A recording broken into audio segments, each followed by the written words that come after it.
नवीन इमारती, रंगीबेरंगी वर्गखोल्या आणि माझ्यासारखेच काही मुले. जेव्हा शाळा सुटली तेव्हा मनात एक वेगळीच आठवण तयार झाली. आयुष्यातील खूप आणि खूप सुंदर दिवस होता तो. माझा पहिला शाळेतला दिवस म्हणजे खऱ्या अर्थाने माझ्या शिक्षणाच्या प्रवासाची सुरुवात. तरीही मला शाळेत जायची खूप भीती वाटत होती. मग मी शाळेत एक दिवस जायचे आणि दुसऱ्या दिवशी नाही जायचे. मग मला आईने समजावलं की शाळेत गेल्यावर, शिक्षण घेतल्यावर नोकरीला लागतो, खूप मोठं होतो. म्हणून मी ठरवलं की मी रोज शाळेत जाणार, खूप मोठा होणार.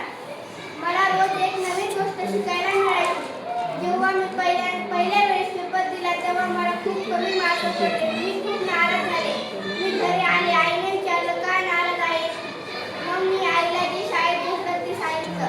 आईने मला पुन्हा समजावलं की एका परीक्षेत पास नाही झालं म्हणून नाराज व्हायचं नाही, तर पुन्हा नव्याने प्रयत्न करायचा. आई म्हणाली, सायकल चालवताना सहज शिकता येते का? एकदा दोनदा पडावं लागतं म्हणून आपण सायकल चालवणं बंद करतो का?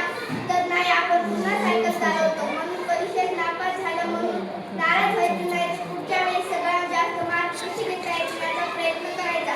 परीक्षा जवळ आली. मला खूप भीती वाटू लागली की मागच्या परीक्षेसारखं होतं का? मग मी शाळेत गेले, परीक्षा दिली आणि उद्या सकाळची वाट पाहू लागले.